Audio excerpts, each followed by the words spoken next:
ராகுல் காந்தி பற்ற வைத்த நெருப்பு ஒடிசாவிலையும் பற்றி எரிய தொடங்கி இருக்கிறது. நவீன் பட்நாயக் கோரிக்கையை முன்வைத்திருக்கிறார். பாரதிய ஜனதா கட்சிக்கு எல்லா பக்கத்திலிருந்தும் நெருக்கடி உருவாகி இருக்கிறது. இந்திய பொருளாதாரம், இந்திய அரசின் மீது மக்கள் நம்பிக்கையை இழந்து வருகிறார்கள். மாபெரும் அளவில் பெரிய பெரிய பணக்காரர்கள் இந்தியா விட்டு வெளியேற தொடங்கியிருக்கிறார்கள். இந்தியன் எக்ஸ்பிரஸில் ஒரு பெரிய கட்டுரை வந்திருக்கிறது. இதை பற்றிய ஒரு விரிவான செய்தியை தான் இந்த வீடியோவில் நம்ம பார்க்க போகிறோம். கோபாசை நண்பர்களுக்கு வணக்கம். வீடியோக்குள்ளே போகிறதுக்கு முன்னாடி சேனலை மறக்காமல் சப்ஸ்கிரைப் பண்ணிடுங்க. இந்த வீடியோவை லைக் பண்ணிவிட்டு உங்களுக்கு கருத்துக்களை மறக்காமல் கமெண்ட் செக்ஷனில் பதிவிட்டுருங்க.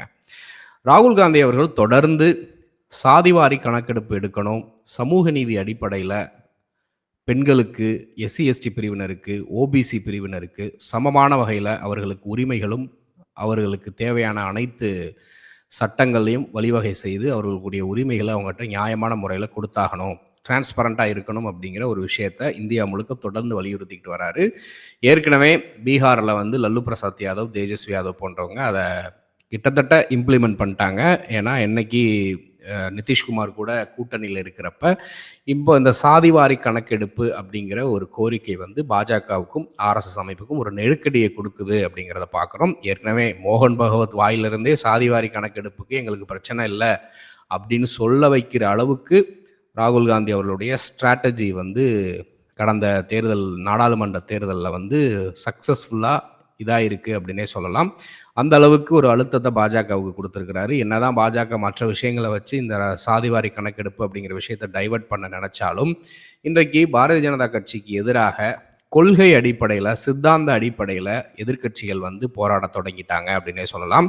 இந்த இந்தியா கூட்டணியில் இருக்கக்கூடிய பல்வேறு கட்சிகள் ராகுல் காந்தியையும் அவருடைய சிந்தனைகளையும் அவருடைய கோரிக்கைகளையும் தனிமைப்படுத்த நினைச்சாலும் இப்போ பார்த்தீங்கன்னா தொடர்ந்து அதானிக்கு எதிராக ராகுல் காந்தி அப்படிங்கிற ஒரு மனுஷன்தான் போராடிக்கிட்டு வராரு. அதே மாதிரி இப்போது சமீபத்தில் மோகன் பகவத், ஆர்எஸ்எஸ் அமைப்பினுடைய தலைவர் மோகன் பகவத் சொன்னார், ராமர் கோவிலை என்னைக்கு திறந்தமோ அன்னைக்கு தான் இந்தியாவுக்கு சுதந்திரம் அப்படின்னு அவர் சொன்னது மிகப்பெரிய தேச துரோக ஸ்டேட்மெண்ட். அது அந்த ஸ்டேட்மெண்ட்டுக்கு எதிராக ராகுல் காந்தி ஒருத்தர் தான் சீறி பாய்ந்து கருத்து சொல்கிறாரே தவிர மம்தா பானர்ஜி ஏன் சொல்லலை, உத்தவ் தாக்கரே ஏன் சொல்லலை, சரத்பவார் ஏன் சொல்லலை, அகிலேஷ் யாதவ் ஏன் சொல்லலை, அரவிந்த் கெஜ்ரிவால் ஏன் கருத்து சொல்லலை அப்படிங்கிறதுலேருந்தே தெரிகிறது இவர்களுக்கு ஆர்எஸ்எஸ்ஸை எதிர்க்கிறதுக்கு துணிவில்லை அப்படிங்கிறத அது வெட்ட வெளிச்சம் போட்டு காட்டுது அப்படின்னே சொல்லலாம். ஏன் காங்கிரஸ் கட்சியில் இருக்கக்கூடிய மற்ற தலைவர்களை இதை எதிர்த்து கருத்து சொல்லலாம் அப்படிங்கிறத தான் பார்க்குறோம். ஆனால் துணிச்சலாக ராகுல் காந்தி ஒருத்தர் தான் கிட்டத்தட்ட ஒரு 2 வருடங்களுக்கு மேலாக ரொம்ப வெஹிமெண்ட்டாக ஆர்எஸ்எஸ் அமைப்புக்கு எதிராக அவர் பேசிக்கிட்டு வர்றதை பார்க்க முடியுது. ஸோ இந்த துணிச்சல் இன்றைக்கி கொஞ்சம் கொஞ்சமாக எல்லா மாநிலங்களுக்குள்ளேயும் அரசியல் தலைவர்களை தாண்டி மக்கள் மத்தியில் ஒரு பேர் இயக்கமாக மாறிக்கிட்டு வருது அப்படின்னே சொல்லலாம். பல விஷயங்களில் ராகுல் காந்தி முன்னக்கூட்டியே எச்சரிச்சிருக்கிறாரு. அதை மோடி அரசும் கண்டு கொண்டதில்லை, மற்ற தலைவர்களும் கண்டு கொண்டதில்லை. அப்படி நடந்த ஒரு விஷயம்தான் கோவிடுமே. கோவிட் சில நாடுகளில் சில லைட்டாக அறிகுறிகள் வந்த உடனே ராகுல் காந்தி எச்சரிக்கை விடுத்தார். பல நாடுகளில் கொஞ்சம் கொஞ்சமாக பரவிக்கிட்டு வருது. இப்போ இருந்தே எச்சரிக்கை நடவடிக்கைகள் எடுக்கணும், சில முன்னெச்சரிக்கை நடவடிக்கைகள் எடுத்தால் தான் நம்ம பெரிய ஆபத்துலேருந்து தவிர்க்க முடியும்னு எச்சரிக்கிறப்ப அவரை பாஜக எம்பிக்கள் எல்லாம் கேலி பண்ணாங்க அப்படிங்கிறத பார்க்குறோம். கடைசியில் என்ன நடந்துச்சு, ட்ரம்ப் இந்தியாவுக்கு வராரு, குஜராத்தில் மீட்டிங் அப்படின்னு சொல்லிட்டு மிகப்பெரிய அளவில் மாநாடை வச்சாங்க. அதுக்கப்புறம் பல நாடுகளில் லாக்டவுனே கிட்டத்தட்ட அனௌன்ஸ் பண்ணக்கூடிய நேரத்திலையும் மத்திய பிரதேசத்தில் காங்கிரஸ் கட்சியை கவிழ்த்துட்டு கமல்நாத் ஆட்சியை கவிழ்த்து விட்டு ஜோதி ஆதித்ய சிந்தியா வச்சு திரும்பவும் சிவராஜ் சிங் சௌகானை கொண்டு வரணும் அப்படிங்கிறதுக்காகவே லாக்டவுனையே தள்ளி போட்டு லாக்டவுனை திருதுப்புன்னு அனௌன்ஸ் பண்ணி எந்த அளவுக்கு மக்களை சிரமப்படுத்தினாங்க அப்படிங்கிறத பார்க்குறோம். ஸோ அந்த மாதிரியான எந்த விவகாரத்திலையும் ராகுல் காந்தியினுடைய பேச்சை கவனிக்கலை. ஸோ இன்றைக்கு இந்தியா முழுக்க ஒரு வெறுப்புணர்வை பிஜேபி விதைச்சு வச்சிருக்குது. அதனுடைய விளைவு இந்தியாவினுடைய பொருளாதாரத்தையே தாக்க இருக்கிறது அப்படின்னே பார்க்கலாம். இந்த இந்தியன் எக்ஸ்பிரஸ் அப்படிங்கிற நாளிதழில் ஒரு மிகப்பெரிய ஒரு கட்டுரையே வந்திருக்குது. என்னன்னு பார்த்தீங்கன்னா, இந்தியா ஒரு பொருளாதார மந்த நிலையை நோக்கி போய்கிட்டு இருக்குது அப்படின்னு. ஸோ இந்த நேரத்தில் ராகுல் காந்தி அவருடைய இந்த சாதிவாரி கணக்கெடுப்புக்கு கொடுக்கக்கூடிய முக்கியத்துவம் ஒரிசாவில் நவீன் பட்நாயக் அவர்கள் வலியுறுத்த தொடங்கியிருக்கிறாரு. ஏற்கனவே காங்கிரஸ் கட்சி ஆட்சி செய்யக்கூடிய மாநிலங்கள் எல்லா மாநிலத்திலையுமே சாதிவாரி கணக்கெடுப்பு எடுக்கணும், அதனுடைய முக்கியத்துவத்தை உணர ஆரம்பிச்சிட்டாங்க. சில சட்டமன்றங்களில் தீர்மானங்களையே நிறைவேற்றிட்டாங்க. தெலுங்கானா மாநிலத்தில் ரேவந்த் ரெட்டி அவர்கள் தீர்மானமே நிறைவேற்றி அது ஒரு சட்டமாகவே கொண்டு வருவதற்கான முயற்சியில் இருக்கிறாரு அப்படிங்கிறத பார்க்குறோம். ஸோ இன்றைக்கு பிஜேடி பிஜு ஜனதாதள் பார்ட்டி வந்து நவீன் பட்நாயக் அவர்கள் வந்து பாஜக அரசுக்கு வந்து ஒரு அழுத்தம் கொடுக்கணும், நிச்சயமாக சாதிவாரி கணக்கெடுப்பு வந்து நடத்தணும் அப்படிங்கிற முயற்சியில் வந்திருக்கிறாரு. ஸோ இது ஒரு பக்கம் இருக்க, இன்றைக்கு இந்தியாவினுடைய பொருளாதாரம் எதை நோக்கி போகுது அப்படிங்கிறத குறித்து ஏற்கனவே ராகுல் காந்தி வந்து மாபெரும் எச்சரிக்கை விடுத்தார். இன்றைக்கி வந்து ஒரு கிரானிக் கேபிட்டலிசத்துக்கு வழிவகுத்து இருக்கிறது. பெரும் பணக்காரர்கள் எடுத்த சொத்து போய் சேருது. அந்த பெரும் பணக்காரர்கள் மத்தியிலும் ஒரு சில பணக்காரர்கள் கிட்ட மட்டும்தான் எல்லா தொழில் வளங்களும் அதிகாரங்களும் இருக்குது. இப்படி வந்து இந்த அதிகார குவியல், வளத்தினுடைய குவியல் வந்து இருக்கிறது இந்தியா போன்ற நாடுகளுக்கு பேரழிவு அப்படிங்கிற எச்சரிக்கையை விடுத்தாங்க.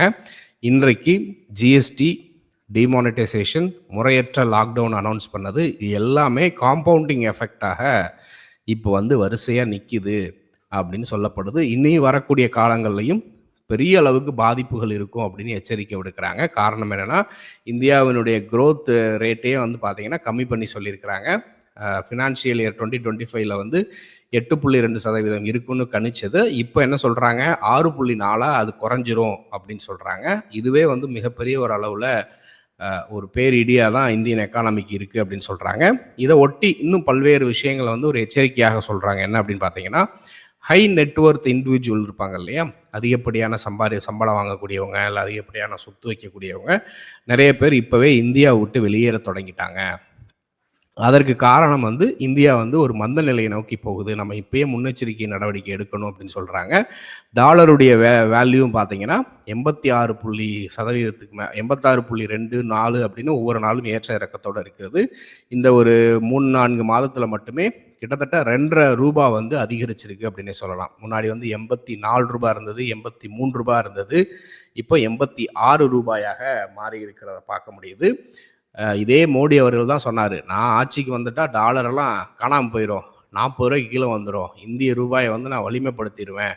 மன்மோகன் சிங் எல்லாம் என்ன ஆட்சி நடத்துகிறாருன்னு பேசின மோடி தான் இன்றைக்கி அப்படியே டபுளாக மாறி இருக்கிறது. 84 ரூபா 86 ரூபான்னா எங்கே போகுது, அந்நிய செலாவணி வந்து வேறு லெவலில் ஒஸ்ட் லெவலுக்கு போய்கிட்டு இருக்கு அப்படின்னு இன்றைக்கி பொருளாதார அறிஞர்கள் எச்சரிக்கை விடுக்கிறாங்க. ஸோ இது எல்லாத்தையும் பற்றியும் பேசக்கூடிய கோடி மீடியாக்கள் என்ன பேசிக்கிட்டு இருக்காங்கன்னா, கும்பமேளாவுக்கு யார் வராரு, ஆப்பிள் டிம் குக்கோட ஒய்ஃப் வராங்க, அவங்க வந்து கும்பமேளாவில் குளிக்க போகிறாங்க அப்படின்னு சொல்லிட்டு இந்த மதம் சார்ந்த விஷயங்கள் இதை பற்றி மட்டும்தான் இந்த கோடி மீடியாக்கள் பேசிக்கிட்டு இருக்கிறாங்க. மற்ற முக்கியமான எந்த விஷயங்களை பற்றியும் பேச மாட்டுறாங்க. இன்னும் மற்ற விஷயங்களை எச்சரிக்கை விடுக்கக்கூடியது என்ன அப்படின்னு பார்த்தீங்கன்னா, ப்ரைவேட் கன்சம்ஷன் வந்து ஸ்டாக்னண்டாக மாறிக்கிட்டு வருது அப்படின்னு சொல்கிறாங்க. அது மட்டும் இல்லாமல் மேனுஃபேக்சரிங்கில் வந்து ஒரு பெரிய தொய்வு இருக்குது. சமீபத்தில் கூட பல இது வந்துச்சு, இந்தியா வந்து அதிகமாக இம்போர்ட் பண்ணுது, எக்ஸ்போர்ட் பண்ண மாட்டுறாங்க அப்படிங்கிறது ஒன்று வந்துச்சு. அது மட்டும் இல்லாமல் பார்த்தீங்கன்னா, ரீட்டைல் லோன் வந்து சின்ன லோனாக இருக்கட்டும், பெரிய இண்டஸ்ட்ரீஸோட லோன் வந்து டிஃபால்ட்டோட எண்ணிக்கை வந்து அதிகமாகுது. கடன் வாங்கிட்டு அவங்களால கட்ட முடியலை. அந்த நிலைமைக்கு மக்களுக்கு வந்து ஒன்று தொழில் நடக்கணும், தொழில் நடந்து அதில் வருமானம் பெருகுனா தான் கடன் வாங்கினா கடனை கட்ட முடியும். அப்படி வருமானமே இல்லாத பட்சத்தில் தொழிலை நடத்துறதுக்கே கடன் வாங்கி தான் நடத்தக்கூடிய சூழ்நிலையில் இருக்கிறப்ப அது எப்படி நடக்கும்? ஏன்னா கன்சியூம் பண்ணுறதுக்கு மக்கள் மத்தியில் காசு இல்லை. அப்படியே காசு வந்தாலும் டேக்ஸு, அதை பிஸ்னஸை ரன் பண்ணக்கூடிய இதில் வந்து அதிகமாக செலவாகுது. அப்படிங்கிறப்ப லாபம் எடுக்க முடியலன்னா கடன் அடைக்க முடியலன்னா லோன் டிஃபால்ட்டுக்குள்ளே போய்கிட்டு இருக்கு அப்படின்னு சொல்கிறாங்க. அதை தாண்டி பார்த்தீங்கன்னா, அதிகமாக பணம் வச்சுருக்கக்கூட பல கம்பெனிகள் கூட இப்போ இந்தியாவில் இன்வெஸ்ட் பண்ணுறதுக்கு தயங்குறாங்க அப்படின்னு சொல்கிறாங்க. அதற்கு பல்வேறு காரணங்கள் சொல்கிறாங்க.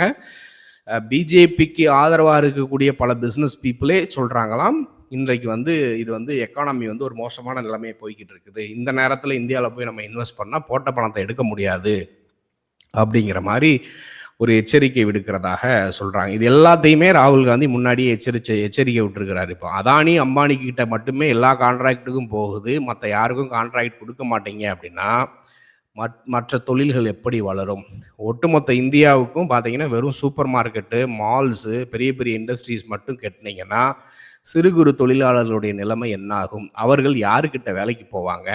இப்போ அதானி வந்து ஒட்டுமொத்த லோக்கல் நெட்வொர்க்கையும் கண்ட்ரோல் பண்ணிட்டார் அப்படின்னா அவர் வைக்கிறது தான் விலை. அந்த பணமெல்லாம் எங்கே போகும்? அவர் அப்படியே சம்பாரித்து எல்லா பணத்தையும் வெளிநாட்டுக்கு தான் கொண்டு போவார். இந்தியாவுக்குள்ளே திரும்ப இன்வெஸ்ட் பண்ணாலும் அவங்க லாப நோக்கில் தான் பார்ப்பாங்களே தவிர சேவையில் இருக்காது. அவங்களுக்கான டேக்ஸ்லேருந்து எல்லா விஷயமும் உங்கள் அரசு வந்து கம்மி பண்ணி வச்சுருக்கிறப்ப கவர்மெண்ட்டை எப்படி ரன் பண்ணுவீங்க?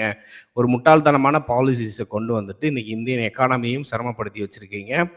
இந்தியாவில் இருக்கக்கூடிய இளைஞர்களுடைய எதிர்கால வாழ்க்கையும் சிரமப்படுத்தி வச்சிருக்கிறாங்க அப்படிங்கிறத தான் ராகுல் காந்தி எச்சரித்தார். அதே எச்சரிக்கை தான் இன்றைக்கி பொருளாதார வல்லுநர்களும் எச்சரிக்கிறாங்க. ஸோ சாதிவாரி கணக்கெடுப்பு ஒரு பக்கம், சித்தாந்த அடிப்படையில் ராகுல் காந்தி அவர்கள் தொடங்கின விஷயம். அதற்கு முன்பு பல தலைவர்கள் அதை தொடங்கியிருக்கிறாங்க. ஆனால் இன்றைக்கு காலகட்டத்தில் ராகுல் காந்தி தான் அதை சிறப்பாக எடுத்துகிட்டு போனார் அப்படின்னு சொல்லலாம். ஸோ அது ஒரு பக்கம் பற்றி எரியுது. இன்னொரு பக்கம் அவர் ப்ரெடிக்ட் பண்ண பல விஷயங்கள் வந்து இன்றைக்கி நடக்க ஆரம்பிச்சிருக்கிறது. ஸோ தொடர்ந்து அதை பார்க்கலாம். இதை குறித்து நீங்கள் என்ன நினைக்கிறீங்கன்றதை மறக்காமல் கமெண்ட்டில் சொல்லுங்கள். நன்றி.